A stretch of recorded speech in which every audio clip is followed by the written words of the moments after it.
Our own Jim Norton jetting all over the country, spreading his disease. Yeah, taking my comedy too far on the road. A little too far. Comedy gone too far with Jim Norton. I'm not going to comment on it. I just read it. I just want to say those Columbine murders were hilarious. Oh, my God. All those shattered dreams. Now, Jim, I think you're going too far with your comedy here. That's comedy gone That's too far. comedy gone too far. Tear-stained parental faces, a focus group. How about some stomach cancer for all of you?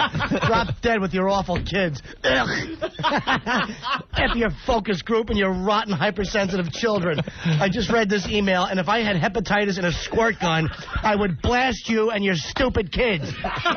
I'm so tired of comedians and entertainers being blamed for your failures as parents. I don't get any credit when these little scumbags are good in math. I don't want to take any responsibility when they put on trench coats on Hitler's birthday, which I'm glad they do. Great point. I don't want credit either. I don't want credit for your children's success. I'm not concerned with your kids. Jim, we needed this Friday. I apologize. I just That's okay. I know. You're I know. like 3 days too I know. late. I'm not trying to get into it. You want to explain it? He's talking about a little letter that we got from a concerned parent. They get together and they talk about... Can I read his name? Can you give out his name? Oh, yeah. Read my transcripts of Friday. You'll see I concur. Brent Richards, his name is.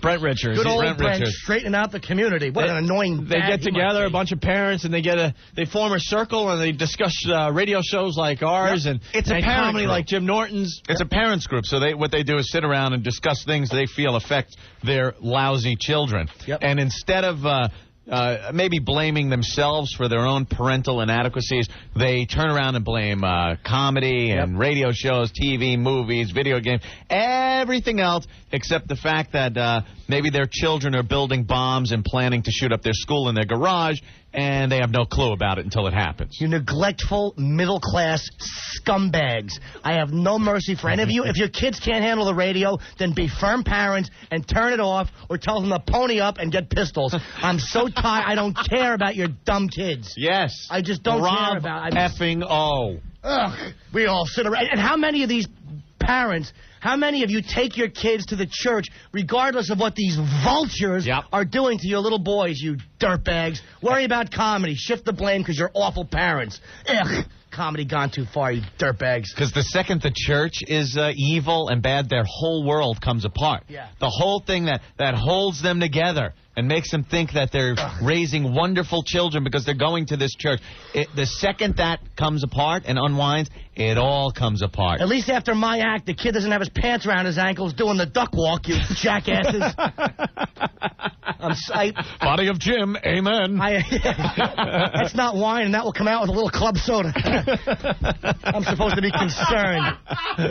I don't mean to rehash. Comedy doesn't go far enough. Right. That guy is so pompous to think that he's decided how far comedy is allowed to go. And they monitor the radio and if your daughter was all nervous and afraid because of what was happening during the 50s, I can't wait to see what happens when someone takes out their mule and says, look, do this or you're walking home. And can I not wait? I hope I'm the guy that does it. And the fact that this guy called me a pedophile and a racist, yes, you are perceptive, sir. It has nothing to do. I'm not a racist, you jackass. I hate kids that are black, white, yellow, all of them. All the little bastards. I had such an annoying cat. I don't mean to come in like, a bat out of heck, huddla. But I had to buy some. I'll shut Go! No, we love this. I had a cab ride today. I went down to PC Richards. I had to buy something. Oh, my God, an electronics component? Yeah, my TV came. I got my friend Jay. You decided to start watching TV. Good move. Well, my buddy Jay hooked me in. Thank you, Jay. I went down to PC Richards. Did you hook it up to the aerial on the roof? Old bunny ears. And I'm in a cab coming home. I had to buy something, and I'm on 14th in Columbus, not Columbus. Stupid, I'm 80 blocks off. I mean, what is 14th? What is Union Square? Union Square. Yeah. And the cabbie, I don't know what he was. He was Malaysian or something. I'm sorry to be a racist there, Brent. I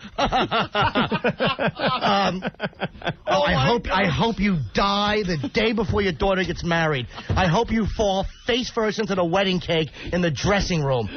Just as you're about to walk her down the aisle, I hope your heart stops. Blame-shifting bag of vomit you are. And I'm in the cab coming back up. And I know comedy gone too far. Well, how about cabbies that don't know where they're going? It was going up Park Avenue, and I'm like, dude, because I live on the west side. You know, I don't want to say where because all the gals will show up. You know, give hair a little tussle in the name of the Father and the Son. Blame entertainment, you blame-shifting middle-class zilches.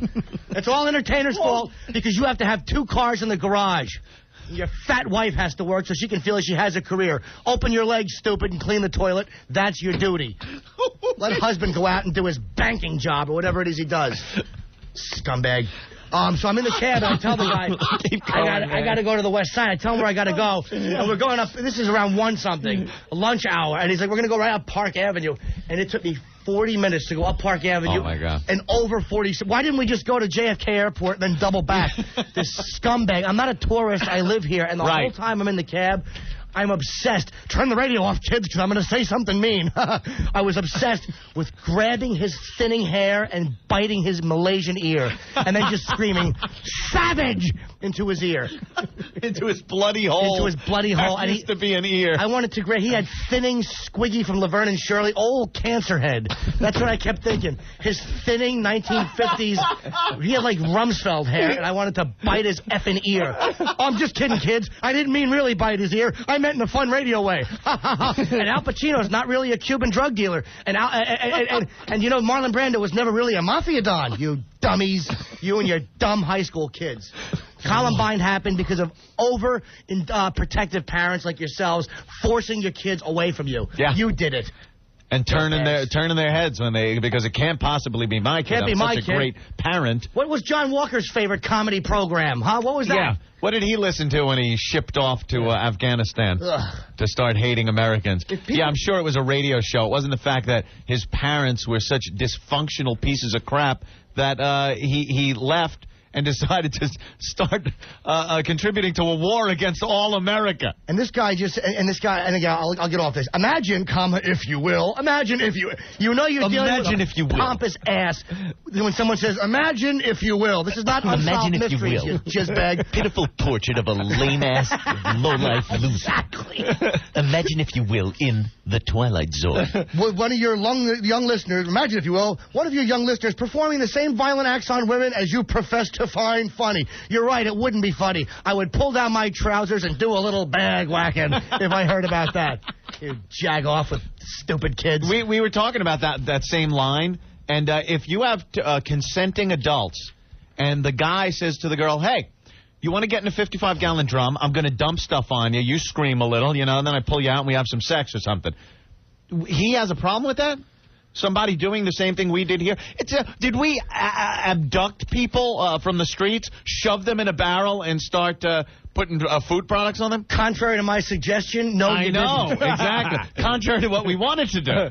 The way it was presented on the air, and the way it was these girls came in of their own accord and had a great time doing it. It was a lot of fun. The guy doesn't seem to realize that. He thinks we brought them in at gunpoint. Again, one of Jim's suggestions. Yeah, exactly. And did this to him. He's a low-life loser, know nothing. And here's and the thing, you're arguing logically, and logic does no good because what happens is this guy and his group, they're based in dishonesty. They're based in intellectual arrogance and blame shifting. So that you can't argue logically with a garbage they'll just like this. Shift it somewhere else. Somewhere else. All I'm going to say is if you're a member of a group like this and you're doing good things for your kids, good for you. But if you're attacking entertainment, I hope your kids are pregnant young and I hope they're failures and then you find out they don't even like this show. And if they can't handle it, they're weak and you're bad parents. Jim, I think I did. I think Friday when we discussed this, was it Friday or Thursday? It was Friday. Last week, whatever, yeah. I recommended, or I had hoped that as they were sitting around in their little meeting, all their kids in the playroom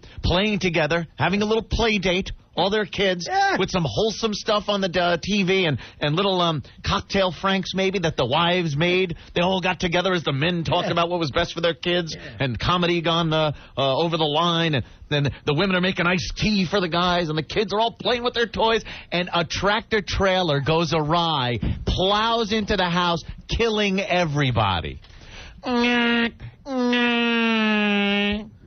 Would that just give your heart joy? You know what would give my heart joy? The look on the little puppy's face as he just saw the wheels bouncing over the bodies. The little puppy, all sad. He's just getting his little fur tussled a minute ago. And what happened? Now there's truck